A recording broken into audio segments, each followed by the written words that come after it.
欢迎来到声乐书馆，每天一本书，让我们一起成长。祝您本期听书愉快，收获满满。今天为你解读的书是《大脑地图》。如果仔细端详一个人类大脑，你会发现它略呈球状，表面有很多往下凹的沟，沟之间呢有隆起的回，看起来很像一颗皱巴巴的核桃。虽然外表看起来没什么美感，但是大脑在其中隐藏了一幅幅精巧的地图。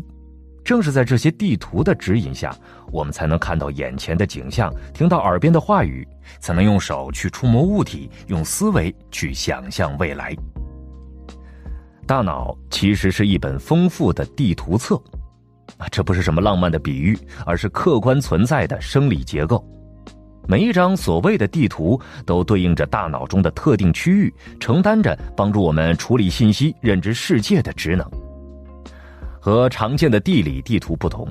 大脑地图并非由点和线构成，它的基本组成单位是神经元。在大脑中，彼此相邻的神经元往往相互连接，而且功能相近。如果把这些功能区域进行可视化，我们就能清楚地看到大脑地图在我们脑袋里的分布。说了这么多，那到底什么是大脑地图呢？从定义上讲，地图是对其他事物的空间表达，所以大脑地图自然就是对大脑中其他事物的空间表达。这里的其他事物既包括视觉、听觉、触觉这些感官，也包括运动、意图、抽象思维等等能力。可以说呀，大脑地图就是对承担不同功能的不同大脑区域的形象化表达。比如大脑后部的某个区域承担着处理视觉信息的职责，所以呢，我们称之为视觉地图。这种表述既方便理解又生动形象，对我们理解大脑功能来说很有帮助。大脑地图属于神经科学范畴，本书作者丽贝卡·施瓦茨洛泽正是这一领域的专业学者。他是美国圣路易斯华盛顿大学的神经科学家，拥有麻省理工学院神经科学的博士学位，还曾担任学术期刊《认知科学趋势》的主编。大脑地图正是他的研究方向之一。施瓦茨洛泽在本书中向我们展示，大脑地图是进化的必然选择，它的存在能让我们以较低的代价获得高效处理外界信息的能力。大脑地图的形成既受基因调控，又受环境影响。人的生活经验，尤其是早期生活经验，会在极大程度上塑造大脑地图的布局，从而在一生中深刻影响我们每个人的认知能力。本书的副标题是一个问句：我们为何会以现在的方式记忆、想象、学习、思考与行动？答案呢，其实很明确，那就是大脑地图决定了这一切。大脑地图既然这么重要，那么接下来我就通过2个部分带你详细的认识它。第一部分，让我们通过几个例子去讨论一下大脑地图有什么用途，以及对我们有什么意义。第二部分，再通过介绍大脑地图的发育过程，一起聊聊该如何让大脑地图更好地为我们服务。我们先通过几个例子聊聊大脑地图有什么用途，以及对我们的意义。人们对大脑地图的认识其实起源于一场战争中的意外。1904年，为了争夺领土和海上霸权，日本和俄国之间爆发了惨烈的日俄战争。在这场战争中，俄国军人用上了新式的莫辛纳甘91式步枪。这种步枪射速快，射程远，它射出的子弹在击中人的头部时，往往会直接穿过大脑和颅骨，留下边缘整齐的弹孔。但让人没想到的是，这并没有对大脑内部组织造成太多伤害。很多日本士兵在头部中枪后都活了下来，这意外地提高了头部中枪士兵的生存率。但奇怪的是，不少后脑勺中枪的士兵发现，自己虽然眼睛没受伤，但视觉却出现了问题。他们的视线里会出现一个空洞般的盲点，这个盲点的大小和位置因人而异，还会跟随视线而移动。年轻的眼科医生井上达二敏锐地意识到，这个现象很可能隐藏着大脑与视觉之间的秘密。其实在19世纪末，也就是日俄战争前不久，科学界就已经发现大脑处理视觉信息的部分靠近脑后，但是因为缺乏足够的研究样本，一直没人找到其确切的位置。井上是幸运的，日俄战争的伤员给他提供了足够多的观察对象。在检查每一个士兵的盲点以及其头部弹孔的位置后，他通过论文详细地阐述了自己的发现。他指出，人脑内存在着一张视觉地图。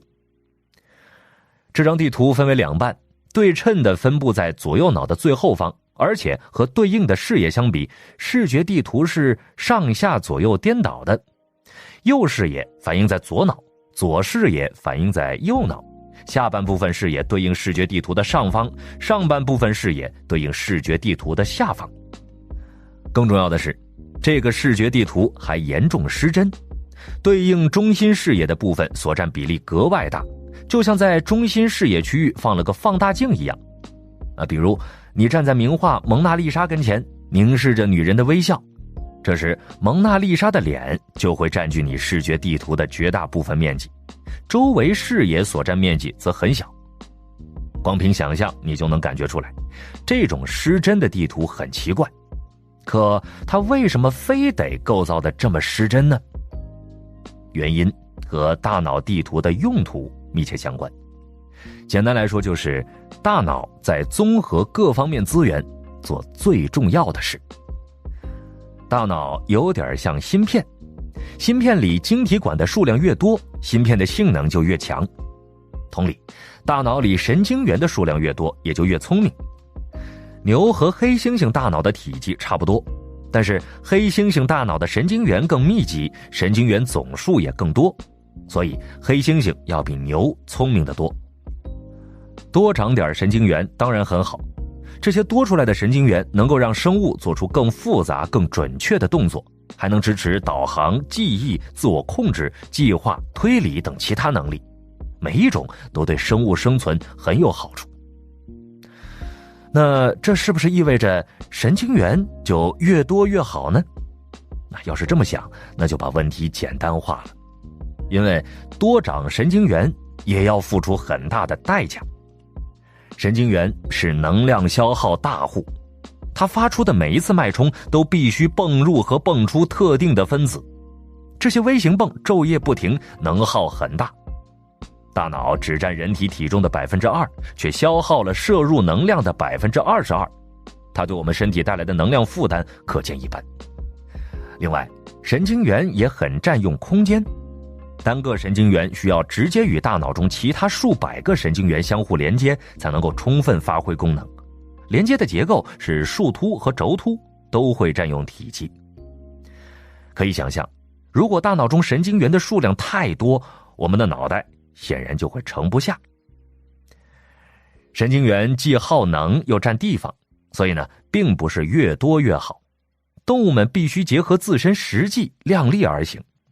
而且，为了节约树突和轴突所占用的空间，大脑中相互连接、承担相似功能的神经元一般会紧挨在一起。比如，负责视觉的神经元相互靠近，负责中心视觉的神经元相互靠得更近，负责中心视觉中某一个点的神经元相互贴着彼此。不难想象，当每个视觉点对应的神经元都彼此靠近时，大脑中就会投射出视觉地图的轮廓。视觉地图的框架被构建出来了，但这还不足以让视觉地图完全发挥作用。为了进一步提高效率，大脑地图还得进行失真处理。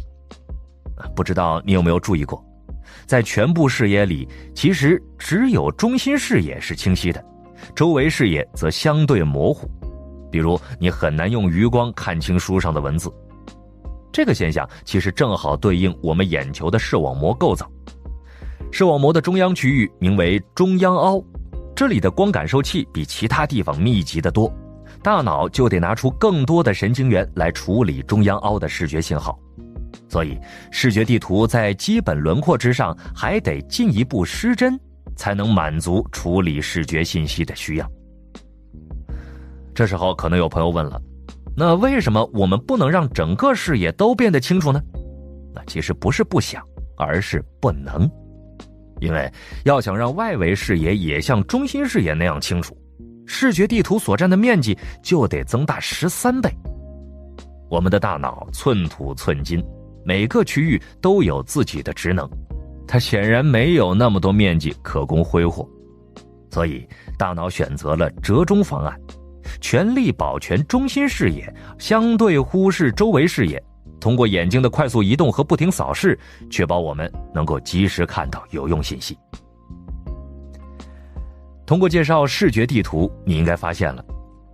大脑地图本质上是大脑综合资源做最重要的事，对现有资源进行合理布局和分配的产物。它的用途是让我们用有限的大脑资源尽可能多、尽可能好地处理外部信息，从而应对生存挑战。多说一句，即便有了大脑地图，我们还是无法随时应对这个繁忙的世界。大脑地图必须搭配注意力的使用，才能够真正完成自己的使命。比如你正在专心地听每天听本书栏目，这时你可能就会忽略眼前走过的人，或者鞋子给你的双脚带来的触觉。当你听到这句话把注意力转移到鞋子的触觉时，耳边的音频没有变化，双脚的触感依然相同，但是注意力的改变让你大脑中2张地图的感知产生了重大变化。注意力同样是大脑资源与效率妥协的产物，虽然无法兼顾完美，但是不可否认的是，这种妥协已经被进化证明是有效的。我们刚才一直在以视觉地图为例，其实大脑中的其他地图还有很多，比如大脑皮质中从耳后延伸到头顶的一个细长区域，被称为初级体感皮质，这里的神经元组成了大脑的触觉地图。触觉地图的不同位置依次对应着身体不同部位的触觉，从口腔、舌头、嘴唇到脸、大拇指、手指、手掌、手臂，再到躯干、骨盆、腿和脚。这些部位的触觉传感器一旦接收到信号，就会把信号传送到触觉地图中的对应区域。触觉地图负责处理这些信号，然后我们才会感受到触觉。和视觉地图类似，身体的某个部位对应的触觉地图面积越大，这里的触觉就越敏感。比如手指对应的触觉地图面积很大，所以手指触觉就很敏感，而躯干对应的面积比较小，触觉自然也就迟钝一些。手指和躯干自身的表面积和它们对应触觉地图的面积不成比例，可见触觉地图也是严重失真的。对其他动物来说，根据自身需求对大脑地图进行选择性失真，同样是常规操作。比如老鼠的胡须占据了其整张触觉地图1/4以上的面积，猪的鼻子占据了自身触觉地图1半以上的面积。越有用的部位对应触觉地图的面积就越大，这部分的失真就越严重。其实不管是什么动物，这种大脑地图的失真逻辑都是一样的。有些工作单张大脑地图就能够完成，另一些工作则需要多张大脑地图之间相互配合。比如我们可以学习数学，可以进行数学计算，这就是因为我们灵活地挪用了多张地图。人的大脑顶叶中有几张简单的数字地图，这些数字地图能够让我们理解一些比较小的数字，比如6以内的整数。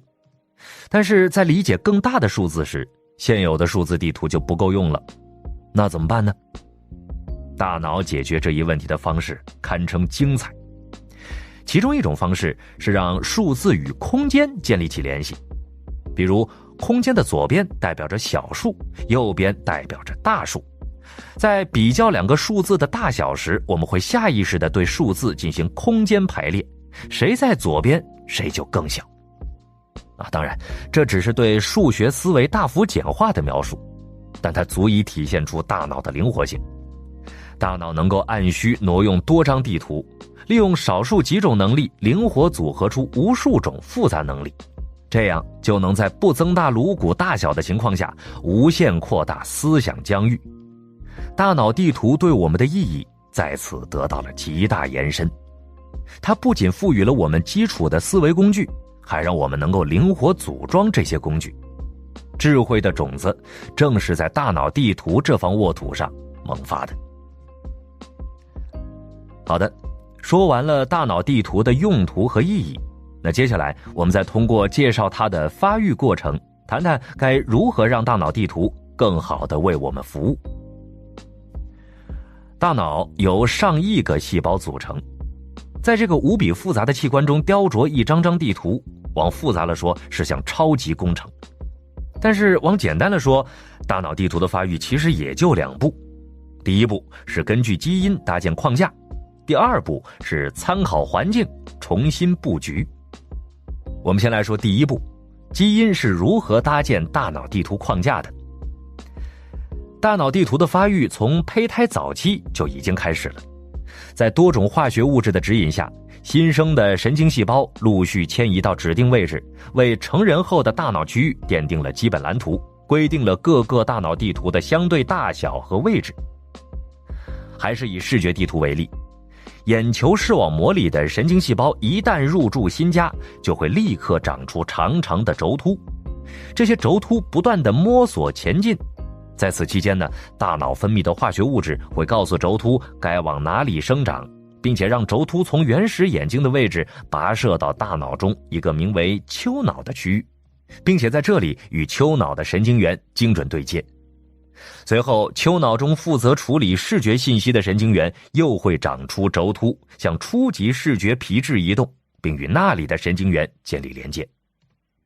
通过这种模式，初级视觉皮质中就可以构建起视觉地图的框架了。但是光有框架还不行，构成视觉地图的神经元需要相互配合，才能够真正发挥作用。所以身体接下来会训练视网膜、丘脑、初级视觉皮质之间连接的协调性，就像足球队员之间相互磨合一样。发育中的视网膜细胞会自发地产生神经活动波，先后在丘脑神经元和初级视觉皮质神经元之间传递，通过这种训练来提升它们的协调程度。听觉地图的发育方式也差不多。听觉地图的职责是把从耳朵传来的声音信号转换成我们听到的具体声音。为了让听觉地图里的神经元正常发挥作用，在听觉地图的框架初步搭建好之后，胎儿耳蜗内的一个特定结构也会自发产生神经活动波，然后呢，再把活动波发送给丘脑和听觉地图，从而训练这里的神经元。相比之下，触觉地图的发育更有趣。因为胎儿泡在羊水中，身体表面皮肤光滑，触觉感受器很难凭借触觉形成协调的神经活动波，所以脊髓会主动刺激四肢，让胎儿的四肢快速胡乱地抽动，带动胎儿身体碰撞羊膜囊和子宫壁，从而激活触觉感受器。这些感受器发出的波同样会先传到丘脑，再传到初级触觉皮质，完善发育中的触觉地图。母亲在怀孕期间会感受到胎儿经常踢自己，其实这就意味着小家伙们正在形成自己的触觉地图。在大脑中，触觉地图紧邻运动地图。运动地图的作用是控制身体的姿势，和触觉地图关系密切。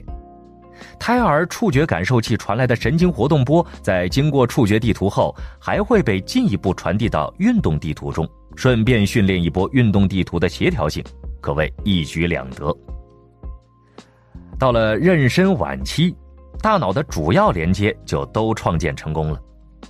虽然胎儿还没能见到这个世界，但是已经拥有了大脑地图的基本框架。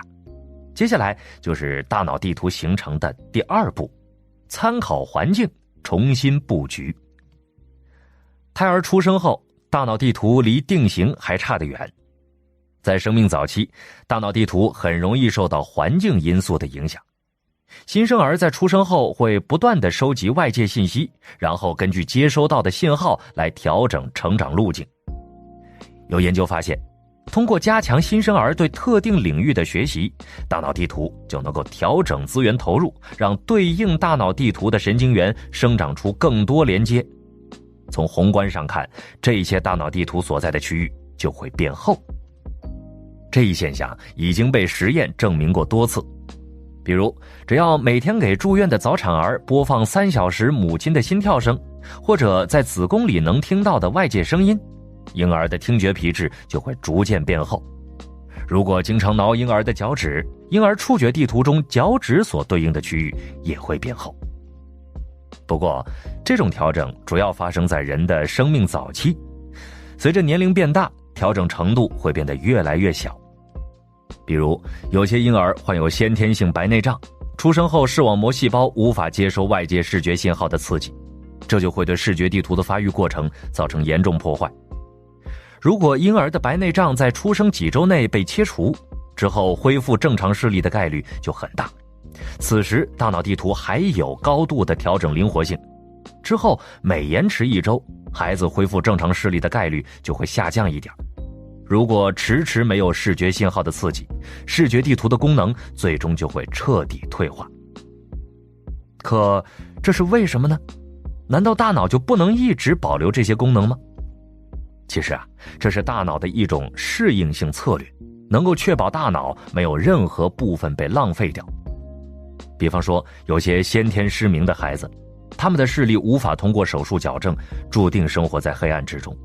那这样一来，他们大脑中的视觉皮质和复杂的视觉地图就没有用了，就那么扔在那里用不上，实在可惜。幸运的是，成长过程中大脑并不会放弃这块区域，最终盲童的视觉皮质会被重新划分，获得新的用途，比如参与语言处理，成为语言地图的一部分。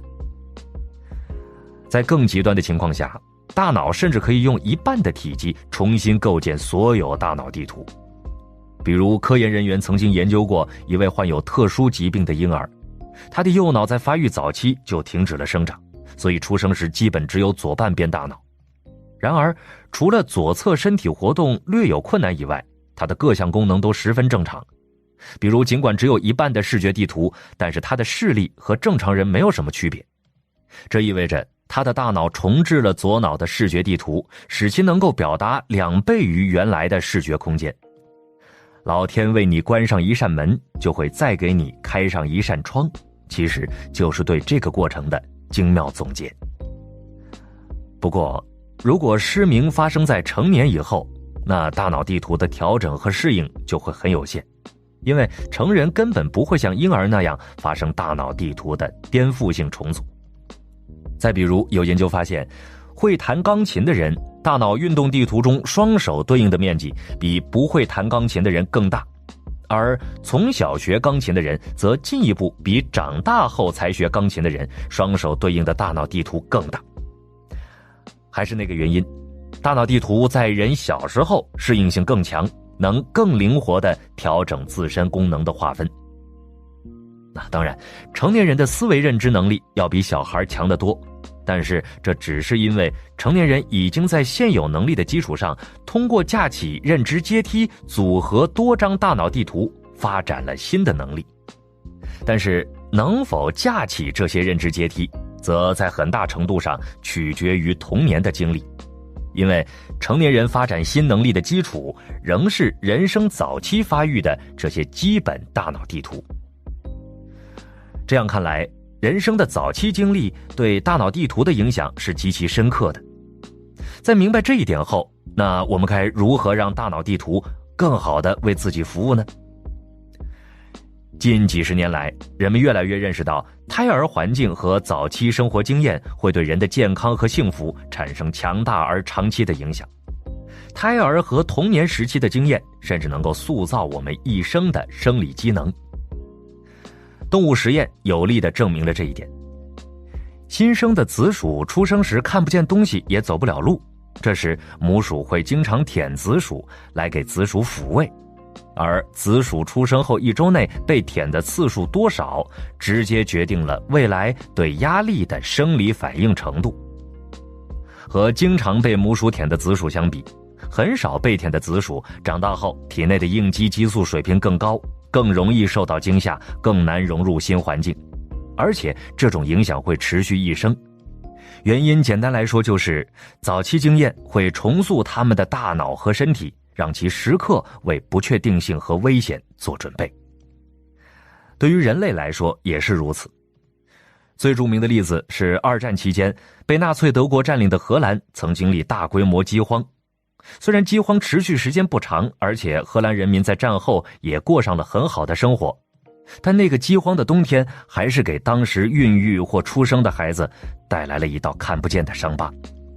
母亲经受的饥饿影响了胎儿环境，导致这些孩子在以后的生活中频频出现与2型糖尿病和肥胖有关的代谢紊乱。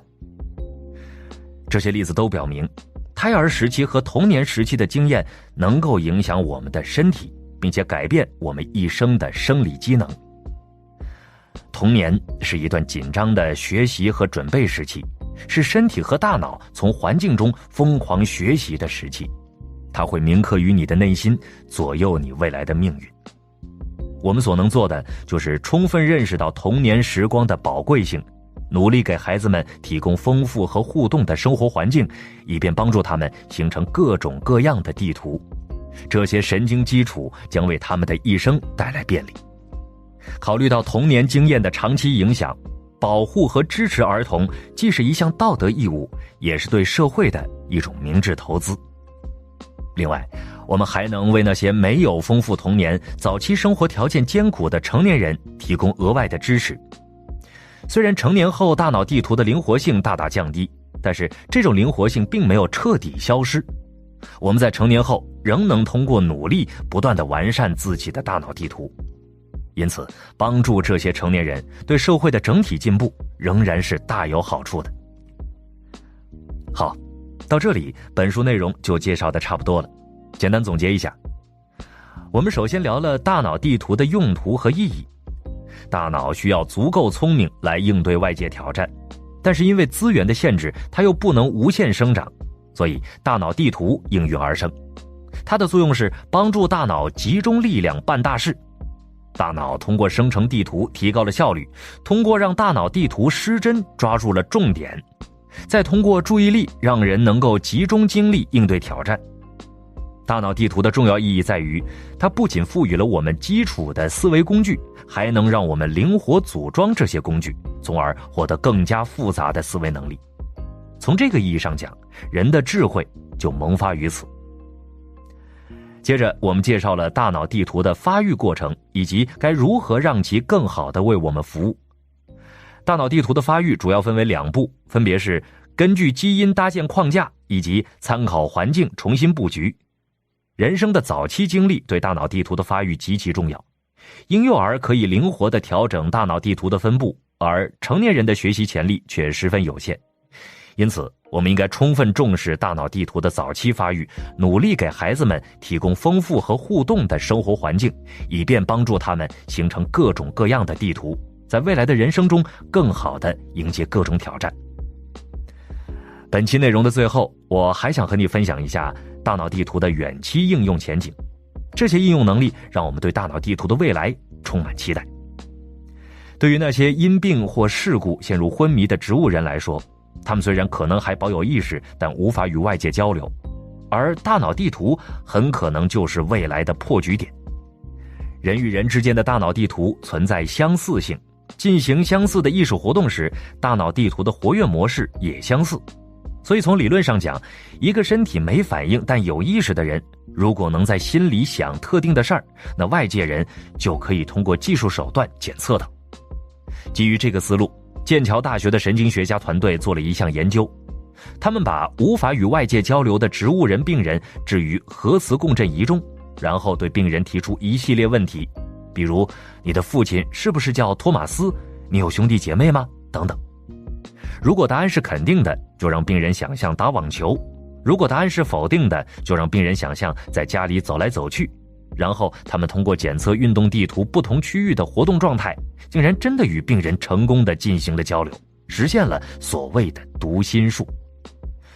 虽然这项技术距离实际应用还有很长的路要走，但是它至少给了我们希望。那些彻底被禁锢在身体里，无法与外界交流的病人，或许真的能够通过这种方式重新获得表达自我的能力。这种读心术的迭代版本是利用大脑地图控制外物的控心术，这对很多残障人士来说非常有吸引力。在一项研究中，科学家们在高位截瘫患者运动地图的右手区域植入了电极，同时在他的右手、手臂和肩膀的肌肉里安装了电刺激器。计算机通过读取病人大脑地图里的电信号，并且转换成移动指令发送给肌肉里的电刺激器，成功让病人通过大脑中的想法控制了手臂的移动。这项技术一旦在未来得到推广，必然会成为无数残障人士的福音，让我们拭目以待。好，以上就是这本书的精华内容。恭喜你，又听完了一本书。